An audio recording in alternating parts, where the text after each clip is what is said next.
오늘 이제 하나님에 관한 두 번째 시간으로 하나님의 속성에 대해서 살펴보고자 합니다. 하나님은 그 무한한 영이시죠. 또 창조주 하나님이시죠. 이 무한한 영이시고 창조주 하나님만이 가지신 고유성이 있습니다. 우리는 그거를 특성이라 혹은 속성이라고 말합니다. 하나님의 속성 이렇게 할 때는 무한하시고 창조주 하나님만이 가지고 있는 그런 특성을 바로 우리는 속성이라 이렇게 이야기합니다. 그러니까 하나님은 무한한 영이시고 절대적 인격이시잖아요. 그러니까 피조물들과는 함께 이거를 공유할 수가 없죠. 왜냐하면 우리는 유한하기 때문에 그렇습니다. 그러니까 유한한 사람이 무한한 사람과 같이 공유할 수 있는 건 없는 거죠. 그래서 하나님의 고유성은 그의 존재와 구분되지 않아요. 하나님과 고유성이 따로따로 존재하는 것이 아니죠. 그러니까 둘은 구분될 수는 있겠지만 결코 분리되는 것은 아니다라고 하는 것입니다. 그러니까 이 내용들을 잘 이해해야 되는데, 그러니까 하나님의 고유성은 곧 하나님이라는 거예요. 하나님의 고유성, 하나님의 특성, 하나님의 속성이 바로 하나님이시다라고 하는 것을 의미한다는 거예요.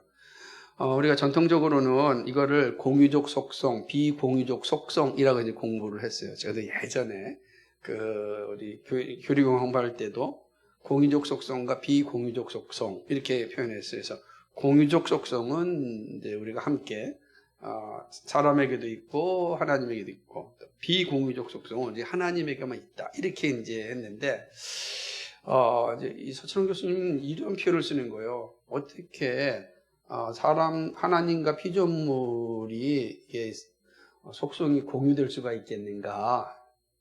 그건 무한한 영이시고 창조주 하나님에게 있는 속성이 어떻게 인간에게도 있고 이게 가능하겠는가? 그래서 사실은 그렇게 지금까지 분류한 건 좀 재고해 봐야 된다. 이렇게 의견을 제시하는 것이죠. 왜냐하면 공유적 속성이라고 하는 것은 하나님에게 있는 속성이 피조물에게도 유기적으로 나타난 것이지 하나님의 속성을 피조물이 나누어 가는 것이 아니기 때문입니다.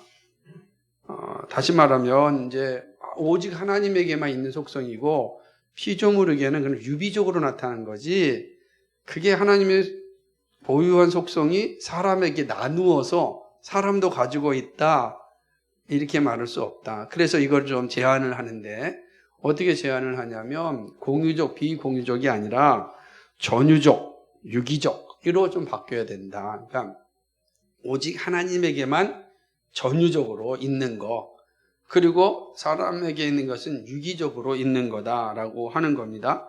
그 부분이 뭔가를 이제 생각해 보겠습니다. 그러면 이제 이 의미가 어떤 의미를 가지고 있는지 알게 될 텐데, 제1절로 보면 전유적 속성입니다. 전유적 속성으로는 자존성, 단순성, 무한성, 불변성을 말합니다. 오직 하나님에게 있는 속성이, 하나님의 전유적인 것은 이건 피조물에게 절대 나타나지 않는 건데, 그건 자존성이고 단순성이고 무한성, 불변성이다라고 하는 거예요. 자존성이라고 하는 것은 하나님 무한한 영이심으로 스스로 계시는 겁니다.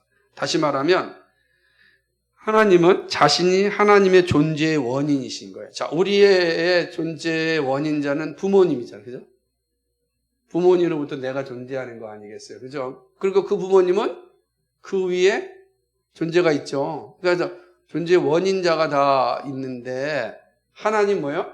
그 하나님 자신이 존재의 원인이시다라고 하는 거죠. 그러니까 하나님 자신 외에는 아무런 존재의 원인이 있을 수 없으므로 우리는 하나님을 자존한다. 스스로 존재하신다라는 거예요. 그러니까 스스로 계시고 자기 자신으로만 계시는 거죠. 그게 이제 하나님의 전유성이란 말이에요. 하나님은 스스로 하나님이 자신이 원인이에요. 그러니까 이거는 피조물과는 구분될 수가 없잖아요. 이게 같이 공유할 수가 없는. 우리는 반드시 원인자가 있잖아요. 그런데 하나님은 하나님 자신이 원인이에요. 그리고 하나님 자신이 결과예요. 이게 이제 하나님의 자존성이다. 하나님 어떤 분이냐, 스스로 계신다 할 때 그 존재의 원인이 바로 하나님이시다라는 표현이죠.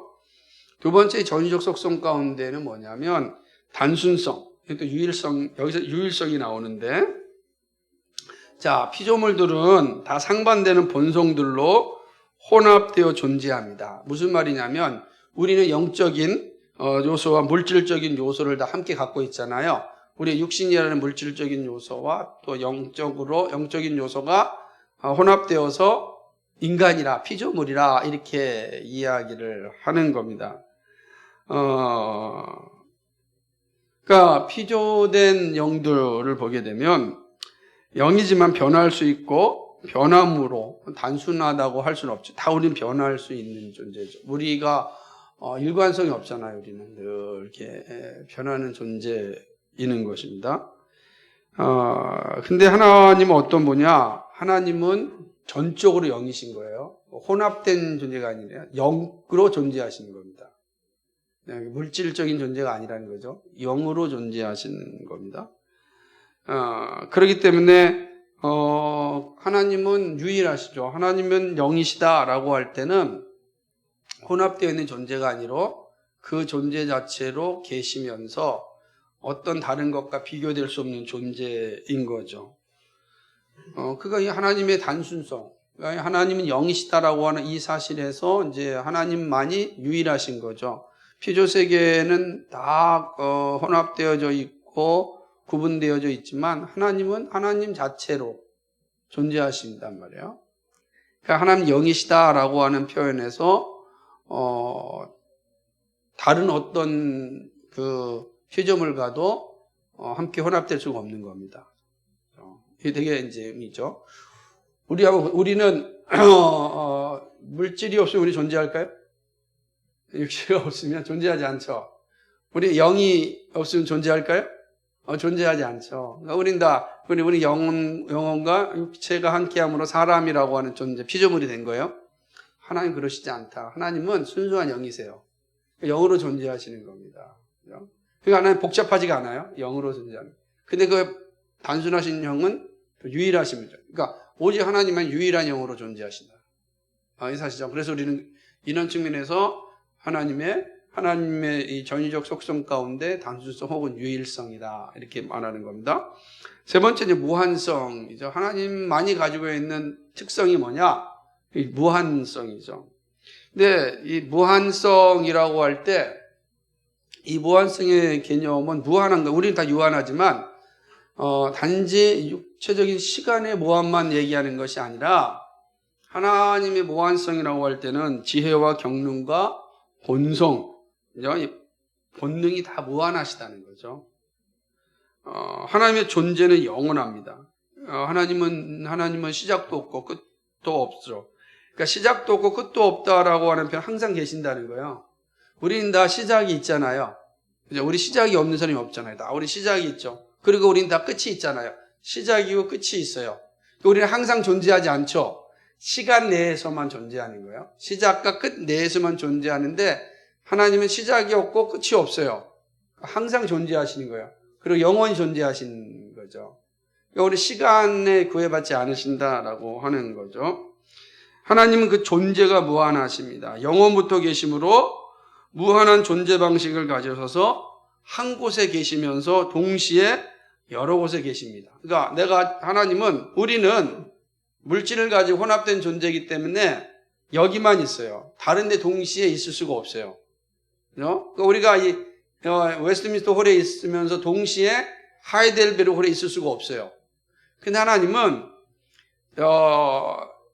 이 웨스트민스터 홀에 있으면서 동시에 웨스트민스터 홀에 있다라고 하이델베르 홀에 있다라고 하는 거예요. 그 공간의 제약이 없는 거죠. 어디나 계시는 분이시죠. 그래서 우리는 그걸 하나님의 편재라 그래요. 어디나 계시는 하나님이시다. 그죠? 그러니까 편재는 사물들의 존재를 전제하는 거죠. 그러니까 우리는 모든 사물들이 존재하고 공간적인 존재가 다 있듯이 다승연히 하나님도 그런 존재하시는데 하나님의 존재 방식은 우리와 다른 거예요. 우리는 편재가 없어요. 우리는 한 곳에만 존재할 수밖에 없어요. 시공간의 제약이 존재하지만 하나님은 시공간에 제약이 없는 분이시다. 이게 왜 중요하냐면 우리는 어디서나 하나님을 만날 수 있다는 거예요. 어디서나 하나님께 기도할 수 있고 어디서나 하나님과 소통할 수가 있는 겁니다. 마치 교회에만 와야만 기도가 되는 게 아닙니다. 그죠? 예를 들자면 그 로마 캐톨릭처럼 반드시 마리아상 앞에 가서 성원을 구해야만 기도하는 게 아니에요. 거기가 가면 더 기도를 잘 들어줄 거라고 생각하는 것도 아닙니다. 하나님 편지하시기 때문에 어디나 계십니다. 어디나 계십니다. 그러니까 어디에서나 하나님 우리와 함께 소통하신다라고 하는 사실입니다. 그죠? 하나님께서는 그 성질과 존재 방식과 진행 방식을 이미 다 정하셨어요. 그 경륜적으로 다 정하셔서 정하신 대로 이제 행동하시는 거죠. 그러니까 정하신 것이 오차 없이 영원토록 이어집니다. 우리는 정한 게 항상 오류를 발생할 수도 있지만 하나님에게는 오류가 없는 거죠. 정하신 방법대로 진행이 되기 때문에. 또 영원하시다, 무한하시다라는 것은 영들도 헤아릴 수 없게 많이 창조하였습니다. 창조주간 첫날 첫 순간에 모든 영적 존재들이 창조되었고 그 수는 천천히고 만만히 틀림이 없습니다. 그러니까 우리 보통 영적인 존재의 숫자는 얼마나 될까요? 몰라요. 천천히요 만만이다라는 것은 무한함을 얘기하는 거예요. 그러니까 우리가 상상할 수 없죠. 계산할 수가 없는 거예요. 그 수없이 많은 영적인 창조를 창조의 첫 주간에 다 이루어지게 된 거죠. 천사들과 천군과 또 영들로 다 하나님을 찬양하게 창조되었습니다. 근데 하나님은 이렇게 창조만 하신 것이 아니라 창조한 모든 것을 운행하는 일에도 하나님께서 감당하시죠. 그러니까 이 우주, 우리 생각해, 인간의 지혜로 이 우주의 모든 것들을 우리가 관리할 수 있겠습니까? 우리 것만 하기도 벅찬데, 한 나라의 일만 하기도 벅찬데, 그죠? 이거는 불가능하죠. 유한한 인간은 불가능해요. 근데 하나님은 우주를 창조하시고 그 우주를 창조를 운행하십니다. 우리가 섭리라 그래요. 그러니까 하나님의 섭리가 무한하신 거죠. 그죠? 만물을 붙들고 그 본성대로 보존되게 하는 일에 이거는 하나님의 무한한 지혜가 아니면 안 되죠. 그러니까 하나님의 지혜의 무한성, 지혜가 무한해야만 이 무한한 우주를 섭리할 수가 있는 겁니다. 그런데 우리는 유한한 지혜를 가지고 있어서 우리는 불가능해요. 그래서 이건 하나님에게만 있는 거죠. 지혜의 무한성, 이 우리가 결코 가질 수가 없는 존재다라고 하는 겁니다. 그래서 우리가 이게 이제 세 번째 오직 하나님의 전유성의 특징 중에 하나가 무한성이다. 그러니까 지혜와 권능과 본성과 본능에 있어서 무한하시다라고 하는 거죠. 이게 이제 하나님의 속성 특성입니다. 네 번째는 이제 불변성입니다. 하나님은 스스로 존재하시지만 그 존재하심이 불변하십니다. 여기서 불변하다 할 때는 뭐냐면 지식과 경륜과 작정이 불변하십니다. 하나님의 지식이 불변하고 하나님의 경륜이 불변하시고 하나님의 작전이 불변하십니다. 이 내용들도 사실 살펴볼 텐데 중요한 거죠. 하나님의 존재의 지식과 경륜과 작정이 변한다면 하나님이실 수 없죠. 그렇잖아요. 하나님 지식이 변해요. 우리는 변하잖아요. 시시각각 배운 만큼 변하잖아요. 그래서 피조물이라 그러는 거예요. 경륜이 우리는 경륜을 다 볼 수가 없죠. 그러니까 우리는 피조물이라 그러는 거예요. 여러분이 작정한 것들을 그대로 이루어졌습니까? 이게 그러지 않죠. 내가 원하는 대로 이루어지지 않아요. 그래서 우리는 그거를 피조물이라 그래요. 그런데 하나님은 그의 모든 것들이 불변하십니다. 이 되게 재밌습니다. 3번에 보게 되면 4장 3번에 이렇게 돼 있어요. 하나님의 존재는 사물들의 외연이 연장되어 있는 것처럼 무한히 연장되어 있는 방식으로 무한한 것이 아니다. 이 말 무슨 말인지 알겠어요? 우리는 배워서 또 익혀서 그래서 우리의 지식이 점점 커지잖아요. 예를 들자면 어릴 적에는 숫자 외우다가 더하기, 빼기, 곱하기, 나누기, 그 다음에 방정식, 함수 이렇게 통계 이게 지식이 확장되잖아요. 그래서 이게 외연이 확장되면서 우리 지식도 확장되고 우리가 살면서 우리가 이곳에 대한민국에 살고 있지만 외국은 알지 못하는데 우리 여행을 다니면서 다른 나라가 어떻게 되어 있구나, 다른 나라 음식이 뭐구나라고 가서 배우면서 우리의 지식이 점점 확장되잖아요. 그 사마천이라고 하는 그 중국의 가장 위대한 역사가 있어요. 사기라고 하는 책을 쓰셨는데 그 사기를 쓴 사마천이 그 어마어마한 책을 쓸 때 된 비결 중에 하나가 여행이었다고 합니다. 그러니까 중국 전역을 여행 다녔기 때문에 그 위대한 책이 나왔다. 그래요. 그게 무슨 말이냐면 지식이 외연의 확장과 함께 일어난 거죠. 그래서 지식이 많아진 거예요. 근데 하나님은 그렇게 지식이 많아지는 게 아니다라고 하는 것입니다. 하나님의 영이심으로 그 존재의 무한을 도저히 헤아릴 수가 없는 거죠. 이렇게 하나님은 그렇게 해서 알아지는 것이 아니다라는 그 자체가 하나님께서 하나님의 지식을 갖는다는 거죠. 하나님의 존재가 불변이심으로 하나님의 지식도 불변합니다. 하나님의 지식은 존재와 일치해서 지식이 변하지 않습니다. 그렇죠? 변하지 않는 겁니다. 하나님의 한 번 지식은 영원한 지식이 되죠. 사물 지식은 사물들에서 나온 것이지만 하나님 지식은 하나님 작정에서 나오는 거예요. 그러니까 우린 배워서 알지만 하나님 안에서 나와요. 그 지식이. 모든 지식의 총화가 어디 있어요? 하나님이겠다고요. 무한하시기 때문에. 그리고 지식은 불변하시다 이런 뜻이죠. 여기 보니 하나님의 창조 작전이 아니라 작정입니다. 하나님의 창조 작전과 창조 경륜을 가지셨습니다. 그러니까 하나님이 한번 정하신 경륜은 변할 수가 없는 거죠. 왜냐하면 우리는 변화할 수 있지만 하나님께 완벽하기 때문에 그 경륜이 변하지가 않는 것입니다. 그래서 하나님은 처음 정하신 작정대로 모든 일들이 다 이루어집니다. 그러니까 지금 우리가 이루어지는 일은 이미 창조 때 다 정하신 작정대로 이루어지고 있습니다. 우린 이해할 수가 없죠. 5분 뒤에 일도 모르는데 그러나 하나님은 어떤 분이시다? 하나님의 작정과 그 경륜은 불변하세요. 하나님이 작정하신 대로 그 모든 것들은 다 이루어진다라고 하는 거죠. 그러니까 하나님의 창조 세계에는 우연은 없죠. 그러니까 우리가 볼 때 우연인 것 같지만 하나님의 창조 세계는 우연이 없는 겁니다.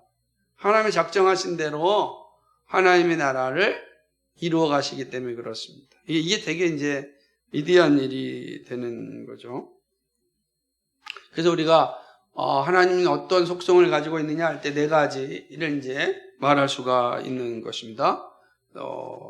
이거를 잘 이해하시는 게 중요하죠. 그래서 자존성과 그 다음에 단순성, 무한성, 불변성 이게 오직 하나님에게만 가지고 있는 특성이다. 두 번째 이제 유비적 속성입니다. 제가 여기서 유기적이라고 했는데 죄송합니다. 유비적입니다. 유비적 속성입니다. 그러니까 유비적 속성은 뭐냐? 죄송합니다. 이게 유기가 자꾸 내는 유비입니다. 죄송합니다. 하나님이 가지는 성품들 중에서 유비적으로 피조물들에게 나타납니다. 비슷한 모습으로 나타난다는 거겠죠.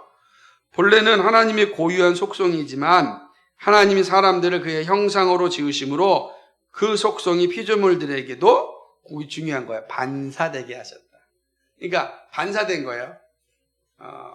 반사된 거다라고 하는 거죠. 이래 되는 겁니다. 제가 이게 오타가 많이 나서 죄송합니다. 이게 3번을 보게 되면 우리가 하나님의 전유적 속성을 살피면서 알게 된 것은 전유적 속성이 유비적 속성에서 동일한 거죠. 그러니까 이제 이게 이제 사실은 유비적 속성이나 전유적 속성은 사실은 이제 분리시킬 수는 없는 거예요. 다 이게 누구한테 하나님에게 있는 거예요. 근데 그것이 사람의 형상으로 지음받은 인간에게 반사된 거죠. 반사됐다라고 하는 겁니다.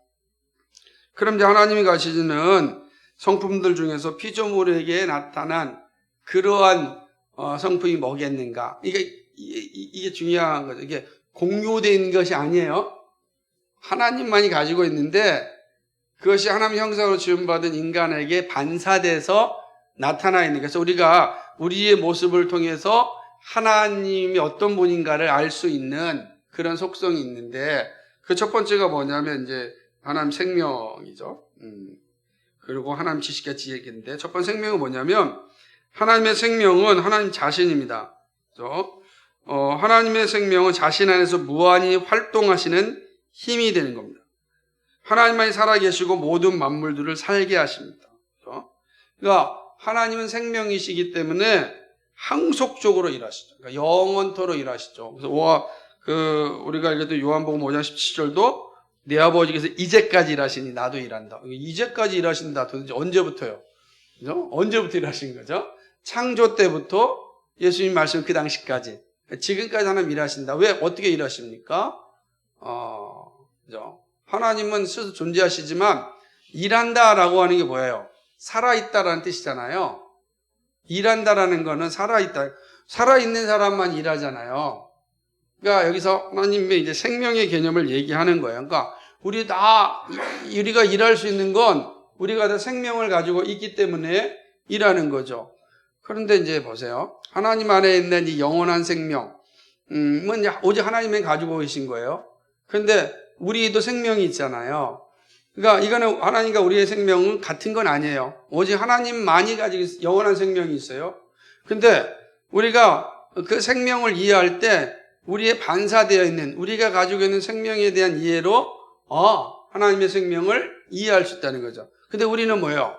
우리는 피조물로서 한계가 가지고 있지만 하나님은 무한한 존재이시죠. 하나님 무한히 존재하신다라는 개념을 우리가 어떻게 이해할 수 있겠는가? 이 생명이라는 개념 속에서 이해하게 되는 거죠. 우린 유한하고 하나님 무한하신 거예요. 그 생명이 우리에게 다만 반사될 뿐이다라고 하는 것이죠. 그래서 하나님은 영원부터 영원까지 일하시는 분이죠. 우리는 한계 내에서 일하시지만 하나님은 영원부터 영원까지 일하신다. 그 일하심은 하나님의 생명이시다. 스스로 존재하시는 분이기 때문에 그렇다라고 하는 거죠. 또 하나님의 지식과 지혜도 마찬가지입니다. 하나님의 지식은 하나님 자신에게서 나옵니다. 모든 사물들이 하나님의 작정을 따라 이루어졌으므로 사물에 대한 모든 지식은 다 하나님 자신에게서 나옵니다. 하나님 자신이 자기 지식입니다. 하나님은 자기 지식행위로 자기를 완전하고 불변하게 이해하시는 거죠. 자신을 완전하게 이해하고 이해하는 거죠. 만물에 대한 지식도 하나님 자신에게서 나옵니다. 하나님 만물을 보고서 이해하시고 아시는 것이 아니고 자기 자신에게서 만물 지식이 나옵니다. 우리는 배워야 알 수 있어요. 그런데 하나님은 하나님 자신 안에서 만물이 나오는 거죠. 그래서 하나님의 지식은 그의 존재와 일치하는 것입니다. 여러분 그 말이 우리는 이해가 안 되잖아요. 그러니까 우리는 우리의 지식과 내가 일치하지 않잖아요. 그렇죠?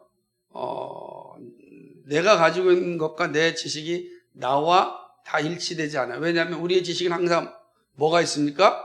오답을 만들어내기 때문에 있습니다. 근데 하나님은 수학 문제를 푼다 예를 들자면 항상 100점입니다. 실수가 존재하지만 그 문제가 그 하나님이기 때문에 실수가 없는 거예요. 근데 우리는 우리의 지식으로는 틀리잖아요. 왜냐하면 우리는 지식과 우리가 일치가 안 돼요. 근데 하나님은 하나님 지식과 하나님이 일치가 되는 거예요. 그래서 하나님 자신이 지식이에요. 자, 우리에게 지식이 있다라고 하는 것으로 하나님도 지식이 있고 우리도 지식이 있잖아요. 그러나 하나님의 지식은 그 자체지만 우리가 가진 지식은 그 지식에 반사된 거예요. 그래서 마치 그거 하나님과 우리가 이게 공유된 지식이라 생각하면 안 돼요. 그러니까 우리의 지식이 있다는 것도 하나님과 공유된 것이 아니고 반사된 거다. 그렇게 이해하셔야 된다라고 하는 것이죠. 그리고 그 지식은 바로 하나님의 활동의 근원이 되는 것입니다.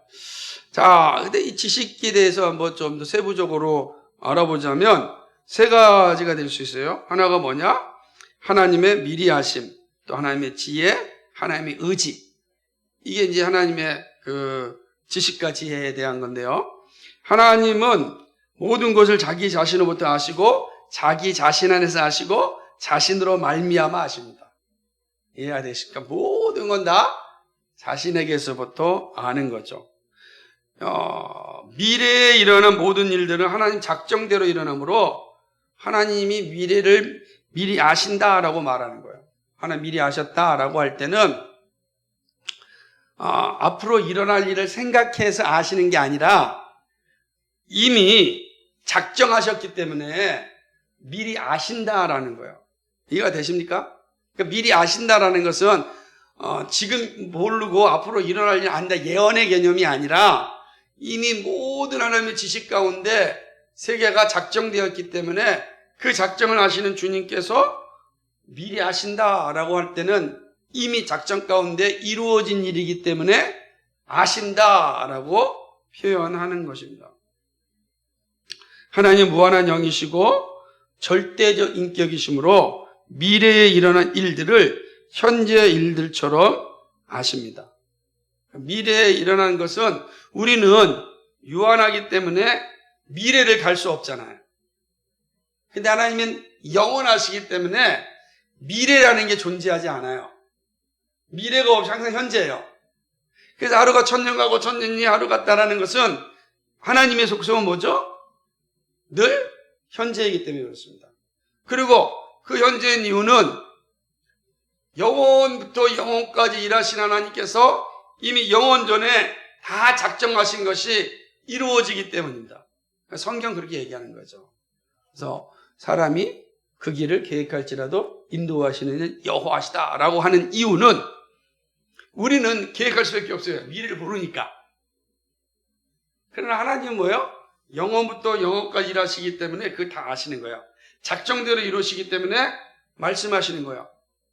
그렇게 진행되는 거죠. 그러니까 우리는 그걸 모르는 거죠. 우리는 모르기 때문에 우리는 열심히 계획을 짜고 열심을 다해서 일하는 거죠. 그건 우리 할 일이에요. 왜? 우리는 유한하기 때문에 절대로 무한의 길에 갈 수 없기 때문에 그렇습니다. 이 하나의 미리하심이라는 뜻이죠. 성경에서 하나님의 지혜라는 것은 하나님의 지혜는 자기 경륜을 이루고 그의 영광을 드러내기 위해 그의 모든 지식과 권능을 활용하는 역사를 말합니다. 그러니까 하나님께서 작정하신 모든 것들을 이 땅 가운데 드러내서 영광 받으시기 위하여 지혜를 사용하시는 거예요. 그래서 창조는 뭐냐? 우리가 창조를 말할 때 우리 이 창조를 어떻게 표현하냐면 하나님의 지혜의 드러남이다 이렇게. 우리가 창조를 볼 때 와 멋지고 어떻게 대단하다라고 할 때 그 의미가 뭐냐? 하나님의 지혜가 드러난 거다 이렇게 이야기하는 겁니다. 우리는 이제 왜요? 지혜를 드러내서 뭐 하시는 거예요? 영광 받으시기 위해서. 우리는 뭐죠? 그 영광 받으시기 위하여 일하는 존재죠. 하나님이 그렇게 우리를 세우셨으니까. 또 하나님의 이 지혜 가운데는 하나님의 의지가 있는데 하나님은 자기 자신을 필연적으로 원하시고 자기 자신을 목표하십니다. 이게 되게 중요한 표현인데 그럼 하나님의 작정의 목적이 뭐냐? 하나님 자신이라는 거예요. 하나님 자신이 하나님 작정의 목표예요. 하나님은 작정과 경륜을 이루고 그의 영광을 현시하기 위하여 모든 일을 행하십니다. 그리하여 자기 만족에 이르십니다. 그러니까 하나님 자기 만족을 위하여서 하나님께서는 작정과 경륜을 이루십니다. 이게 볼 때 너무하지 않습니까? 라고 말할 수 있을지 모르지만 이것이 하나님의 뭡니까? 작정이고 또 하나님의 속성이기 때문에 그렇습니다. 그죠? 그래서 한번 3번을 같이 한번 읽어볼까요? 시작. 하나님의 의지는 경륜을 이루어 자기 만족에 도달하기 위해서 모든 일을 역사하시는 활동이라고 정의해야 한다. 하나님의 의지가 뭐냐? 경륜을 이루어 자기 만족에 도달하기 위해서 모든 일을 역사하는 활동이다. 그러니까 하나님은 하나님 스스로 존재하시잖아요. 근데 하나님이 어떻게 작정을 하셨냐면 그 작정된 모든 일들이 온전하게 성취되어서 그 성취된 그 상황을 보고 기쁨을 누리기 위하여 하나님께서는 일을 이루신다는 거죠. 그게 하나님의 의지예요. 하나님 끝까지 그 일을 합니다. 하나님의 의지는 여기에 있어요. 그러니까 하나님의 의지가 변경될 리가 없죠. 절대 없습니다. 그래서 하나님은 자기 만족을 창조 경륜에 성취해 두셨습니다. 그러니까 창조 경륜의 성취는 뭐냐? 뒤에 가서 살펴보겠지만 하나님은 자녀들을 백성으로 삼으시고 그 백성들 가운데서 영광을 받으시는 게 창조 경륜이란 말이에요. 그러니까 이 창조 경륜을 성취하기 위함, 그래서 하나님께서 자기 만족을 누리시는 것, 그것이 하나님의 의지다라고 하는 것입니다. 그런데 하나님의 이 일을 이루시기 위해서 이 뜻을 이루시기 위해서 만물을 사용하시는 거죠. 한때는 이렇게 생각했습니다. 그 6번이 참 재밌는 표현인데요. 계시된 뜻은 율법과 복음의 말씀으로 말미암아 하나님이 자기의 뜻으로 계시한 것을 말합니다. 이 계시된 뜻은 그런 거겠죠. 숨겨진 뜻은 지금은 감추어져 있으나 앞으로 일정한 때가 되면 드러내려고 하는 그 작정을 말합니다. 그런 것들 중에서 역사의 진행에서 명확하게 밝혀지지 않는 장래의 사건들을 뜻합니다. 그러니까 하나님의 뜻은 계시된 뜻과 숨겨진 뜻이 있어요. 자, 계시된 뜻은 성경을 통해서 우리에게 알려주었습니다. 그런데 숨겨진 뜻은 아직 역사 가운데 일어나지 않은 거예요. 때가 되면 일어날 겁니다. 근데 이제 여러분 생각해 보세요. 계시된 뜻과 숨겨진 뜻 차이가 클까? 대부분 그렇게 생각하는데 그렇지 않다는 거예요. 그래서 하나님의 뜻은요, 대부분 다 하나님의 말씀이 있습니다. 계시된 뜻에 있습니다. 그러니까 계시된 뜻을 떠나서 숨겨진 뜻이 더 많다? 그건 아니다. 계시된 뜻이 가장 중요한 겁니다. 그러니까 우리가 계시된 뜻을 알지 못하면, 그리고 숨겨진 뜻을 찾으려고 하는 건 다 어리석은 일이다, 이야기하는 겁니다. 자, 잘 이해가 되셔야 되는데,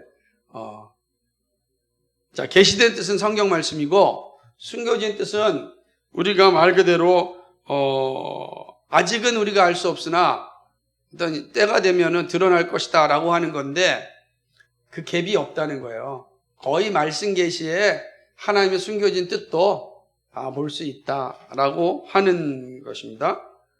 자, 이게 이제 의지죠. 또 보세요. 여기 보면은 미리 아신 뭐 지혜, 의지 이런 건 다 그 표현일 수 있고요.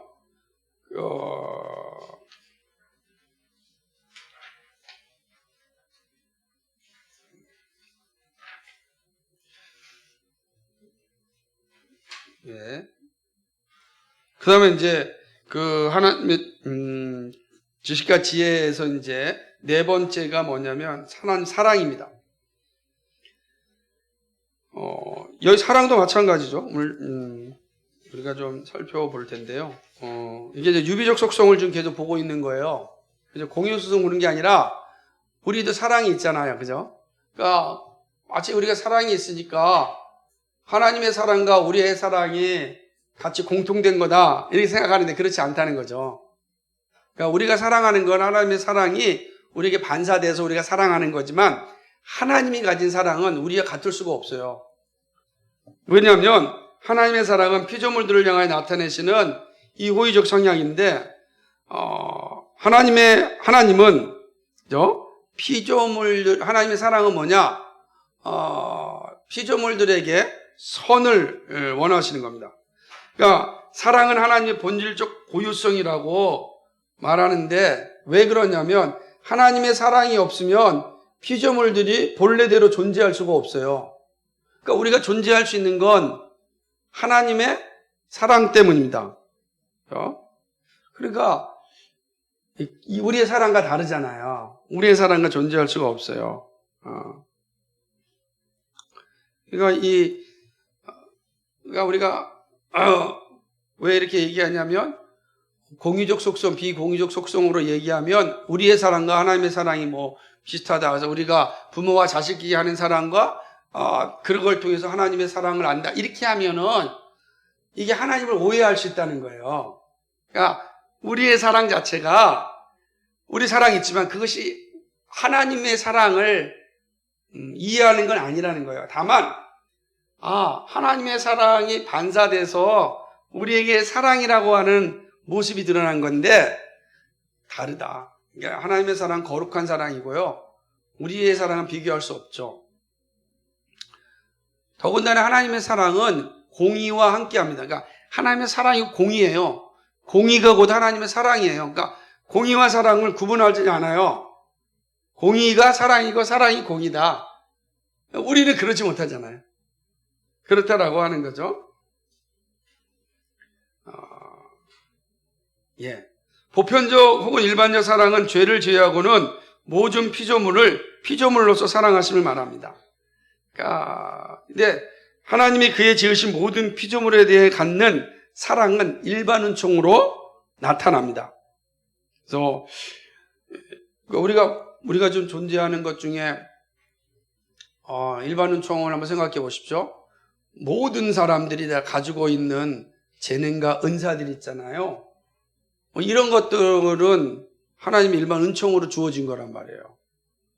그러니까 일반 은총을 왜 주셨는가? 이게 하나님의 사랑이에요. 하나님의 사랑이 없이는 일반 은총이 우리에게 주어질 수가 없습니다. 그렇게 되는 거죠. 그러니까 이 일반 은총 자체가 하나님의 사랑이다. 근데 우리는 그런 사랑을 할 수가 없잖아요.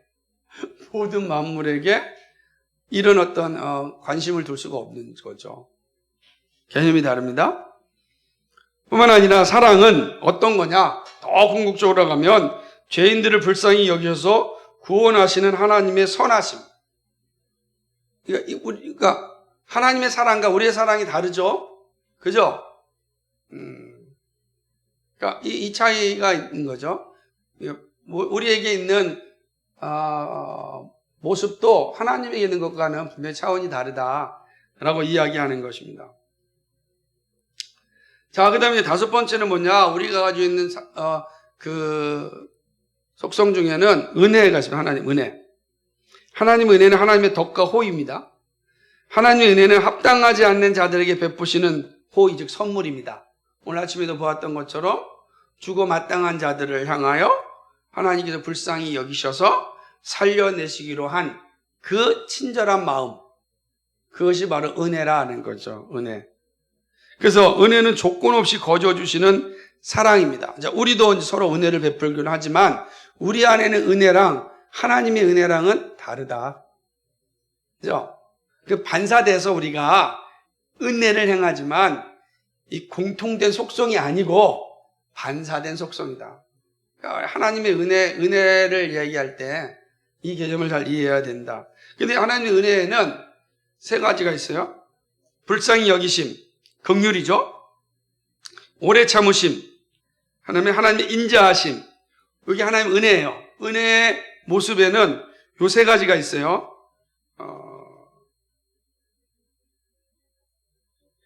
불쌍히 여기심을 한번 읽어볼까요? 시작. 사람이 죄로 말미암아 당하는 고통과 비참함에 대해 하나님이 나타내시는 부드러운 감쌈, 곧 사랑이 긍휼입니다. 긍휼이 아니라 긍휼 혹은 불쌍히 여기심입니다.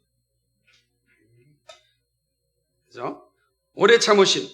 그죠? 같이 한번 읽어볼까요? 시작.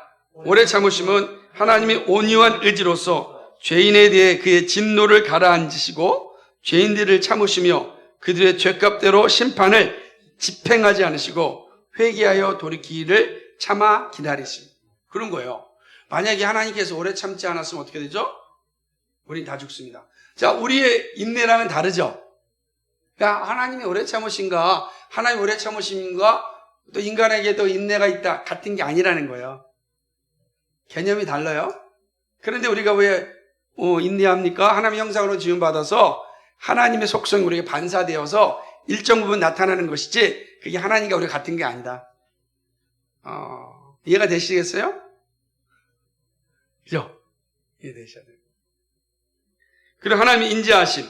같이 읽어볼까요? 같이 읽읍시다 한번. 시작. 인자하심은 하나님이 죄인에게 진노하시면서도 그의 불쌍히 여기심 때문에 우리와 화해하기를 원하셔서 마땅히 받을 죄의 형벌과 죽음을 면하기를 바라십니다. 이게 인자하심입니다. 그러니까 죄인에게 진노하세요. 그런데 불쌍히 여기심 때문에 우리의 화해하기를 원하셔서 그의 형벌과 죽음을 면하기를 바라는 마음이 바로 인자입니다. 인자. 우리의 인자랑 다르죠. 우리의 자비랑 다르죠. 서로에게 베푸는 자비랑은. 그렇다라고 하는 것입니다. 자, 우리에게 의의가 있죠. 이제 또 6번째 의의가 있어요. 우리 다 의의가 있죠. 근데 하나님의 의의와 우리의 의의는 다른 거죠. 하나님의 의의는 하나님이 자기 본성의 법대로 일하십니다.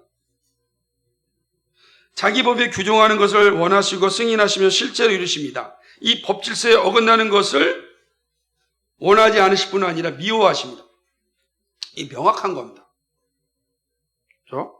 그러니까 하나님의 의는 그 모든 피조물로 하여금 처음 주신 그 존재대로 있게 하시는 그의 덕입니다. 여기에 중요한 게 있는 거예요. 처음 주신 그 존재대로 있게 하는 게 하나님의 의예요.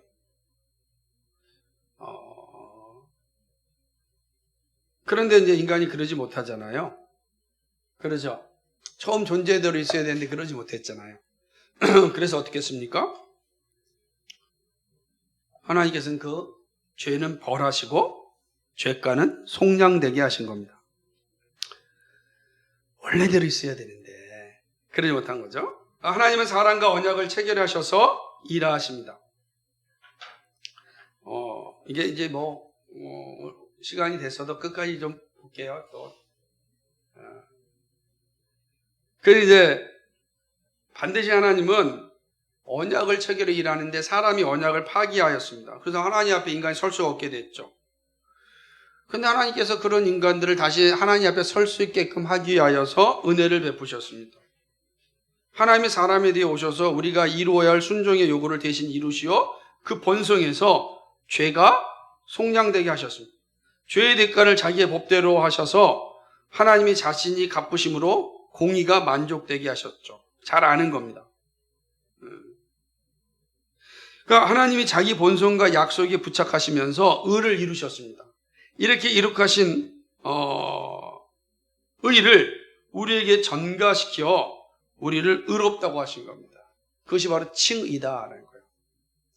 하나님의 의가 우리랑 다르다는 거예요. 우리에게는 의랑 하나님의 의는 달라요.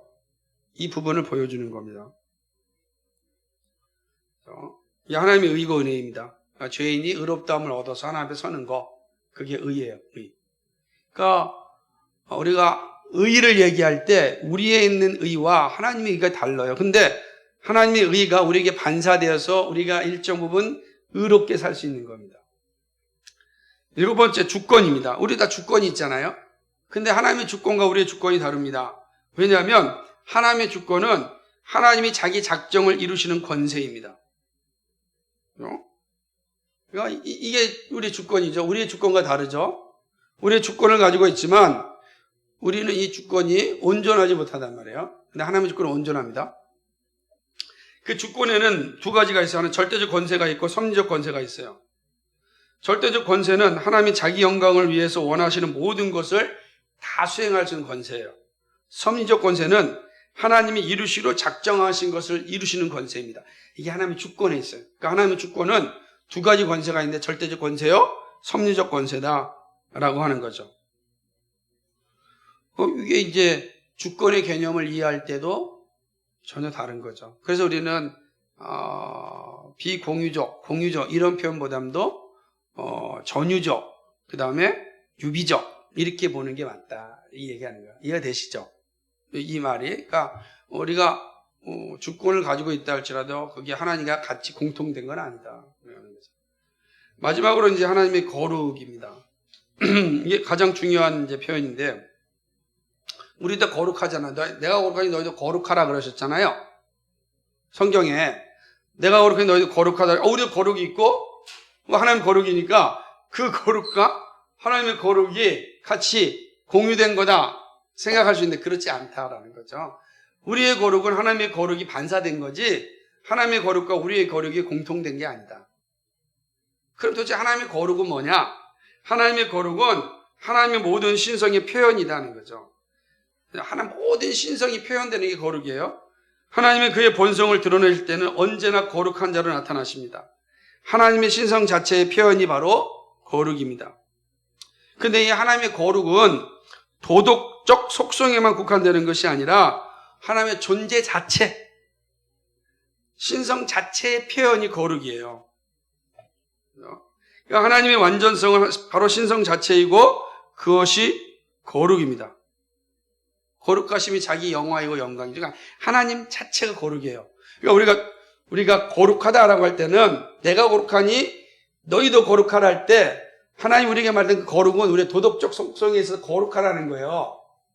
그런데 하나님은 단지 도덕적 속성에만 거룩한 것이 아니라 하나님 존재 자체가 거룩하다.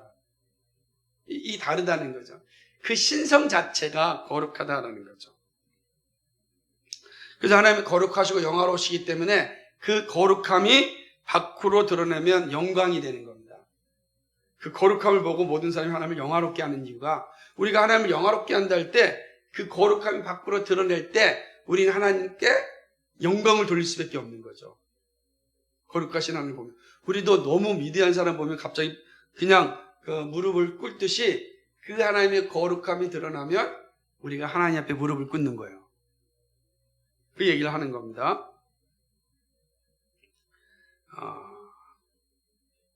그 내용들은 거기 7번에 보면 이렇게 있습니다. 하나님의 거룩 속에 사랑과 선하심과 의가 속하는 겁니다. 하나님의 거룩이 피조물과 연관해서는 죄와 피조물도 구분되고 분리됨을 말합니다. 그러니까 이제 하나님은 우리는 도덕적 속성을 가진다 할지라도 여전히 죄인 속에 있잖아요. 근데 하나님의 거룩은 이 죄와 구분됩니다. 피조물과 당연히 구분되죠. 죄와 구분돼서 존재하는 거예요. 이게 이해가 되시겠어요? 그래서 믿음으로 받는 거죠. 성경이 우리에게 계시해 줄 때 하나님 어떤 분인가 거룩하신 분이다 할 때 그 거룩함이란 죄와 구분된 존재예요. 죄가 하나님에게는 일절 존재하지 않는다라고 하는 것이죠. 그렇게 되는 것입니다. 그렇기 때문에 죄 있는 세상은 하나님의 영광에 이르지 못합니다. 구원이 없죠. 죄 있는 세상에서는 죄가 없어져야 되는 거예요. 죄가 없어지죠. 그렇죠? 이거를 이제 인간 피조물에게 적응할 때는 거룩은 죄에서 떠남을 말하는 거예요. 너희가 거룩하라 할 때는 그 거룩은 이제 우리에게 어떻게 적용되느냐? 하나님 죄와 분리될 때 거룩이라 했으니 이제 너희도 거룩하라 할 때는 우리에게 하나님 요구하시는 뭡니까? 죄로부터 떨어져라. 그래야 거룩하게 된다. 그게 이제 분리될 때 얘기하는 거죠. 그래서 구약에서 제사장들에게 여호와에게 거룩이라고 할 때는 하나님을 섬기는 일을 위해서 일반 백성과 구분되고 격리되어 하나님께 바쳐진 존재이기 때문에 여호와께 거룩이라 그런 거예요. 그들이 도덕적으로 완전해서가 거룩이 아니라 하나님을 섬기면서 구분되었기 때문에 거룩이라 그러는 거예요. 그러니까 우리의 거룩도 다 구분될 때 거룩되는 거죠. 근데 하나님은 그 자체가 거룩이라고. 구분 자체가 없잖아요. 왜 하나님이 거룩? 그러니까 우리는 구분되어야만 되는데 하나님 자체가 거룩이시라고. 그래서 우리가 거룩한 존재라고 할 때는 하나님과 우리를 비교할 수 없어요. 근데 하나님의 거룩이 우리에게 반사될 때 우리가 거룩하라고 할 때는 우리가 뭐예요? 죄로부터 분리됨을 원하는 거예요. 이제 우리의 거룩은 죄로부터 분리되는 거죠.